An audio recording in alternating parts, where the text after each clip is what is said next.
आज ट्यूसडे है और संगीता नेहरा जी हमें बहुत ही सुंदर तरीके से चक्रा हीलिंग मेडिसिन के बारे में बताती हैं। आज वो बताएंगी कि किस तरीके से हम अपनी वाइटल एनर्जी को ग्रीवा चक्रा प्रैक्टिसेस के द्वारा और स्वर योगा के द्वारा कैसे हम बढ़ा सकते हैं, क्योंकि मोस्टली सारी बीमारियां चक्रा के इम्बैलेंस के कारण ही होती हैं। तो इसी के साथ में एक पर्सन है। ये एक टंग का पिक्चर मैंने लगाया। पिछली बार आपने कहा था कि टंग से क्या पता लगता है, तो टंग का एक पिक्चर मैंने आज लगाया है कि आप देखेंगे कि टंग के ऊपर हमारे सारे ऑर्गन्स होते हैं। जैसे कि सबसे पहले टिप ऑफ द टंग के ऊपर थायराइड का पता लगता है। अगर किसी का टंग फ्लैट है तो इसका मतलब उसको हाइपोथायराइडिज्म है। ऐसे करके हमें ये पता लग जाता है कि उसका टंग का कैसा है। लेफ्ट लंग और राइट लंग है, बीच में ये स्पॉट है। अगर किसी के टंग के बीच में ऐसा डिप्रेशन होता है तो हम सोचते हैं कि उसको कोलेस्ट्रॉल बढ़ा हुआ है, हार्ट का प्रॉब्लम है, या कोई हार्ट बीपी का प्रॉब्लम हो सकता है। वो फिर बात करने से पता लगता है। और उसके साइड में आप देखेंगे राइट में लिवर है और लेफ्ट में स्प्लीन है, और बीच में हमारा स्टमक, पेनक्रियास, कॉलन, और लेफ्ट और राइट किडनीज। बैक साइड में जाके तो हमारा टंग के ऊपर सारा पिक्चर बना हुआ है। और अगर आप इधर देखेंगे तो आप देखेंगे एक दो पिक्चर्स देखेंगे, जैसे बीच में आप देख रहे हैं कि ये फटी हुई है टंग, है ना। तो ये जहाँ पे मेरा कर्सर चल रहा है, तो इसका मतलब माल एब्जॉर्प्शन है, बहुत ज्यादा वात बढ़ी हुई। आप और देखेंगे कि बीच में आप एक लाइन है, तो ये आप लाइन देख रहे हैं बीच में, तो इसका मतलब है कि बहुत सारे इमोशंस उसकी बैक बोन में सेटल डाउन हो गए। आप लुइस एल की you can heal your body, उसके अंदर आपने पढ़ा होगा कि पर्टिकुलर एनर्जीज, हमारी जैसी भी फीलिंग्स होती हैं, जैसी थिंकिंग होती है, वो पर्टिकुलर एनर्जीज जो हैं वो हमारे ऑर्गन्स में जमा होनी शुरू हो जाती है। तो उसी का रिकॉर्ड हमारी टंग भी देती है। तो आप देखेंगे कि टंग के एक लाइन है, तो वो हमारे इमोशंस को शो करती है। इसी तरह अगर कहीं डिप्रेशन है तो वो अलग से शो करता है। जैसे आप इसमें देख रहे होंगे कि वीक लंग्स। ये आप देखो, अभी मैं आपको एक पिक्चर दिखाती हूँ एक पेशेंट की। ये एक पेशेंट आया पीजीआई चंडीगढ़ से, और उसको फंगल इन्फेक्शन था। तो आप पहली पिक्चर देखो कि 27 सितंबर को आया था हमारे पास। तो आप देख रहे होंगे जीभ के ऊपर उसका, अगर आप लेफ्ट साइड का टंग देख रहे हैं, लेफ्ट साइड का पार्ट देख रहे हैं, तो उस पे देखो स्पॉट्स हैं छोटे छोटे, है ना। तो आप वो स्पॉट्स देखने से आप ये देखो कि उसका जो स्पॉट दिखा रहे हैं कि उसको कहीं उसके लंग्स के अंदर इन्फेक्शन है। अब हमने उसको ग्रीवा चक्र एक्सरसाइज बताई। रीजन क्या था कि उसके लंग्स लिटिल बिट वीक थे, और लगभग 15-16 साल से वो मेडिसिन ले रहा था, स्टीरॉयड ले रहा था। अभी भी फिलहाल वो ठीक नहीं हुआ है, कुछ परसेंट ये ठीक हुआ है, आप टंग से देख सकते हैं। अभी उसका कॉन्टिन्यूटी है। सितंबर से उसका इलाज चल रहा है हमारे पास। और हम इसको वाइटल एनर्जी, अब हमें ये बात समझ आई कि उसकी जो वाइटल एनर्जी है, उसका जो पीछे का बॉडी, जो प्राणमय शरीर है, हमें उसको करेक्ट करना है। तो उसके लंग्स का पार्ट है, उसके नेजल में सबसे पहले उसको शुरुआत कैसी हुई थी कि नजला होना शुरू हुआ। और नजला होना शुरू हुआ तो डॉक्टर को ऐसे जर्नल दिखाता रहा। उसके बाद उसका नजला बढ़ता चला गया, और दोनों तरफ के साइनसेस ब्लॉक हो गए। दोनों तरफ के साइनसेस ब्लॉक होने के बाद उसका नजला अंदर टपकने लगा। अंदर टपकने लगा तो फिर वो पीजीआई गया, तो पीजीआई वालों ने बताया कि आपको फंगल इन्फेक्शन है। तो फंगल इन्फेक्शन की मेडिसिन देने लगे, लेकिन जैसे वो अंदर निकला तो उसके लंग्स में भी वो इन्फेक्शन आ गया।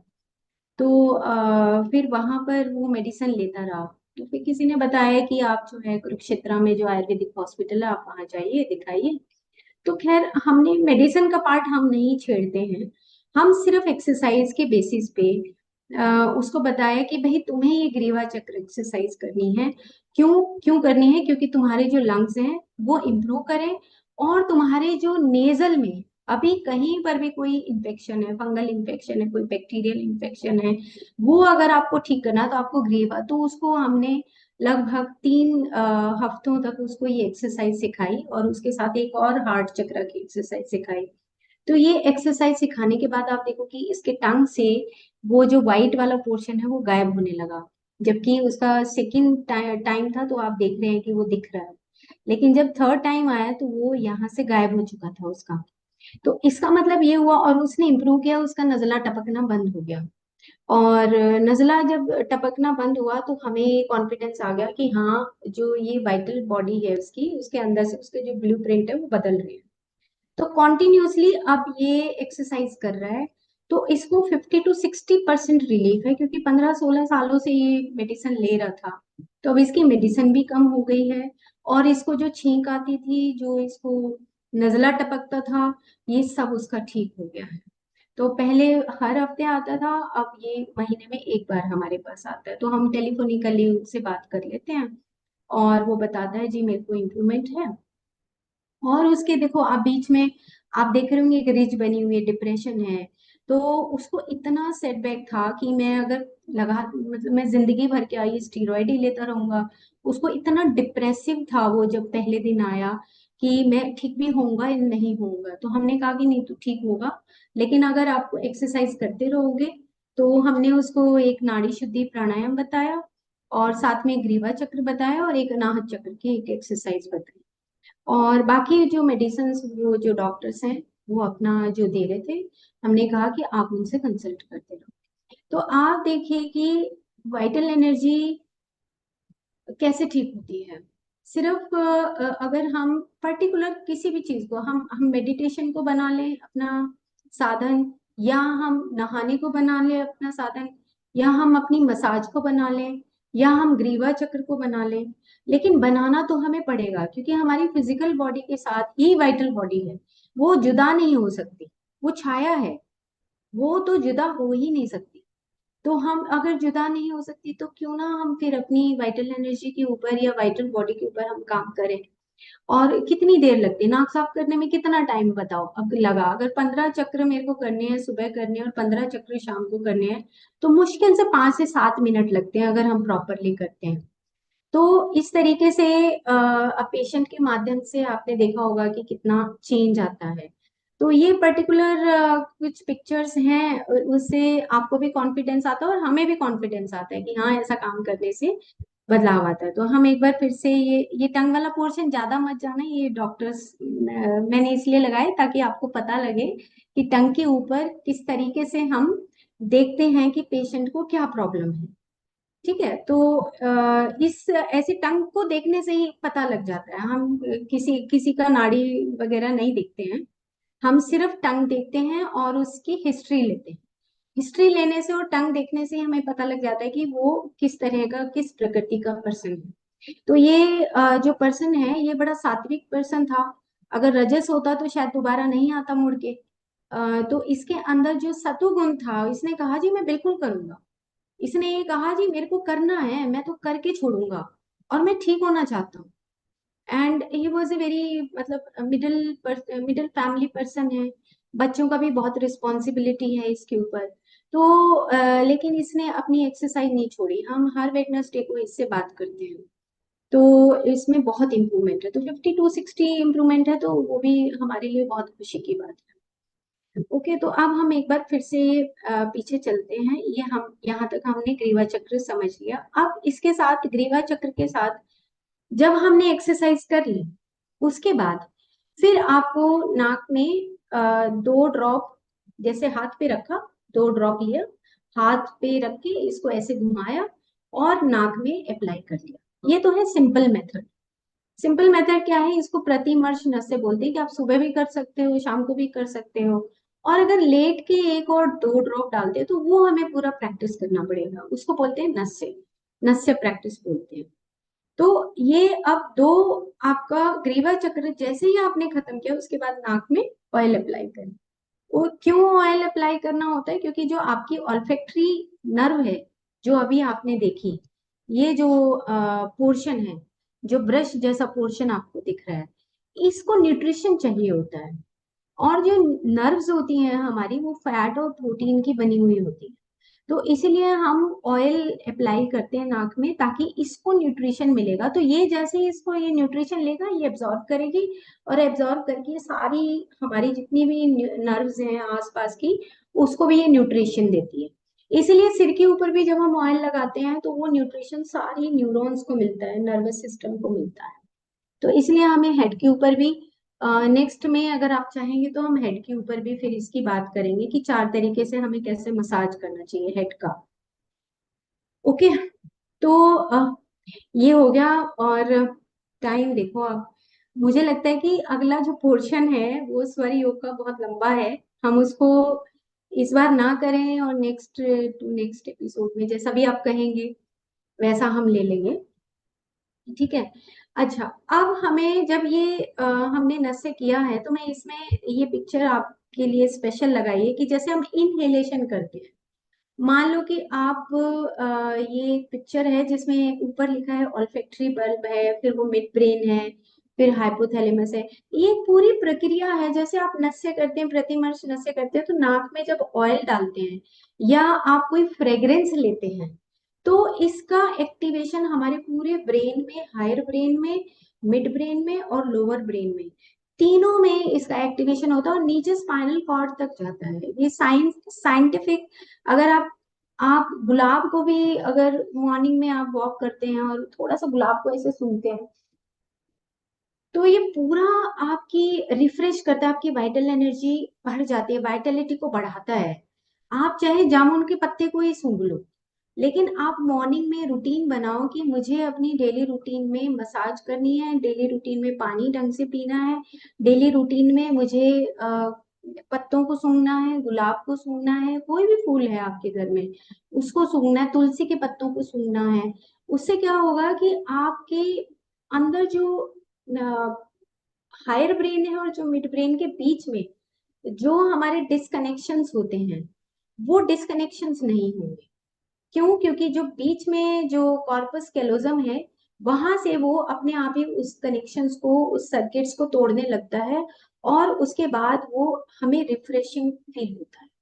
तो आप देखिए कि इतनी सी एक्सरसाइज है या इतना सा सुबह डेली रूटीन है नाक साफ करने का और इसके फायदे देखो आप कितने हैं, है ना। तो ये अब एक पोर्शन हमारा कंप्लीट हो गया, हम थोड़ा सा अब आगे एक सुखासन पे चलते हैं। जब भी आप मेडिटेशन करें या जब भी आप घर में बैठे या जब भी आप बेड पे बैठे, सोफे पे बैठे, आप अपनी टांगों को फोल्ड कर लीजिए और उसके बाद सुषुम्ना को बैलेंस करने के लिए ईड़ा और पिंगला और सुषुम्ना, जैसे ही आप बैठेंगे आप, सुख आसन का मतलब है कि आप सुखी हो, आप सुखी हो क्या बैठ रहे हो तो आपको सुख मिल रहा है।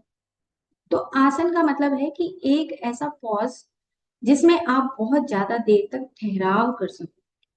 तो जैसे ही मॉर्निंग में मेडिटेशन करते हो, इवनिंग में करते हो, जब भी आप करते हो, आप पहले एक बार 1 मिनट के लिए ठहराव देखिए कि क्या मेरे अंदर वो ठहराव आ रहा है। और जैसे ही ठहराव आएगा, तो मैंने नीचे एक श्लोक लिखा है, हठ प्रतिपिका है मेरे पास। तो आप नीचे उन्होंने लिखा है, मारुते मध्य संचारे मनः स्थैर्य प्रजायते। मतलब कि जैसे ही आप सुखासन में बैठेंगे आपके दोनों ईड़ा पिंगला बैलेंस होनी शुरू हो जाएंगे सुखासन में। तो आप सुखासन में बैठ जाओ, सहारे लग के बैठ जाओ, जैसे आपको सुख लगे वैसे बैठो, आपको ये अंदर से आवाज आएगी कि मैं अब सुखी हूँ। तो जब आप मेडिटेशन भी शुरू करें आप बोलो अपने आप को कि मैं सुखी हूँ, मैं सुखी हूँ, मैं खुश हूँ, मैं सुखी हूँ। अपने आप अंदर से आएगी, नहीं अभी टांग फोल्ड ठीक नहीं है, थोड़ा चुभ रहा है, थोड़ा टांग को हिलाओ। तो वो टांग हिलाएंगे तो ऑटोमेटिकली आपकी सुषुम्ना सुषुम्ना उपजने लगेगी, पैदा होने लगेगी, दोनों ईड़ा पिंगला बैलेंस हो जाएंगी और बीच में सुषुम्ना जागृत हो जाएगी। और जैसे ही जागृत होगी, वो कह रहे हैं नीचे की मना स्थिर भाव, मनोन्मनी बोला है। मनोन्मनी का मतलब होता है कि आपका मन, आपका चित्त शून्यता में चला जाता है। मनोन्मनी का मतलब है कि जैसे ही आप बैठेंगे आराम से सुखासन में, आपकी इड़ा पिंगला बैलेंस होंगी और बैलेंस होती ही सुषुम्ना जागृत हो जाएगी और जैसे ही जागृत होगी आपके मन को स्थिर कर देगी, शांत कर, और फिर आप आराम से अपना जो भी कुछ आ रहा है उसको आप देखते रहो, वॉच करते रहो, ऑब्जर्वर बन जाओ। तो ये सुखासन की प्रक्रिया है और ये इतनी सुंदर है। आप जब भी आपके पास टाइम हो, आप 5 मिनट आंख बंद करके अपने आप को चेक करो कि क्या मेरे दोनों नॉस्ट्रिल से एयर आ रही है, जा रही है, या मेरा एक नॉस्ट्रिल गर्म है और एक नॉस्ट्रिल थोड़ा सा कम गर्म है। तो आपको ऑटोमेटिकली पता लग जाएगा। आपको ये बहुत बड़ा विज्ञान है ये। मैंने नीता मैम ये लगभग 15-20 साल पहले बहुत प्रैक्टिस किया। मतलब मैं तो दीवानी थी उस पर योग की, हरीश जौहरी की भी दीवानी थी। ये एक महाअवतार बाबा के जो डिसाइपल हैं, युक्तेश्वर गिरी जी और परमहंस योगानंद जी के बाद जो नेक्स्ट है, ये उनकी बुक का पिक्चर है, जो ये चक्रास एंड लेटर्स लिखा हुआ है। ये बुक अवेलेबल नहीं है। तो आज से लगभग 10 साल पहले मैं मौन साधना में गई थी एक बार, ऋषिकेश में। परमहंस योगानंद जी का आश्रम है। तो वहां से मैं वहां पे मौन में जब गई तो मैं ये पुस्तक लेकर आई थी। तो ये पुस्तक मैंने उस दौरान वही पढ़ा कि किस तरीके से आपके स्वर अंदर उत्पन्न होते हैं। जो कोंकाज आपको पिक्चर दिखाई कि ग्रीवा चक्र से आप जब सांस को बाहर फेंकते हो, उसके बाद जब आपके कोंकाज क्लीन होते हैं, उसके बाद आपके अंदर खुद में नाद उत्पन्न होता है। स की आवाज आती है, ह की आवाज आती है, स की आवाज आती है, ह की आवाज आती है। आप वो ही नाद है, आप वो ही रियल नाद। और जैसे ही स और ह मिलते हैं, ऑटोमेटिकली आपके अंदर से एक और ध्वनि उत्पन्न होती है। वो जो रियल ध्वनि ध्वनि है उसको बोलते हैं हम्म हम्म की आवाज आएगी। कि वो आनंद जिसको हम सतचित आनंद बोलते हैं, वो आनंद की ध्वनि अंदर से आने लगती है। तो इसकी प्रैक्टिस जो है आप करेंगे, सुखासन की प्रैक्टिस, तो आपको बहुत अच्छा लगेगा। ये मनोन्मनी है कि आपके मन को बिल्कुल स्थिर कर देगी, शुद्ध कर देगी, शांत कर देगी। तो शायद इतना ही हम करें आज। ओके। जी ऐसे तो आगे और भी बहुत है, लेकिन मुझे लगता है कि आज हम इसी पे फोकस करें। तो क्वेश्चन प्रश्न उत्तर ले लें कुछ। हाँ हाँ संगीता जी, थैंक यू, बहुत बहुत प्यारा ज्ञान और इतना वैल्यूबल कि अगर हम चाहें भी अगर बुक से पढ़कर समझना तो शायद नहीं समझ पाएंगे।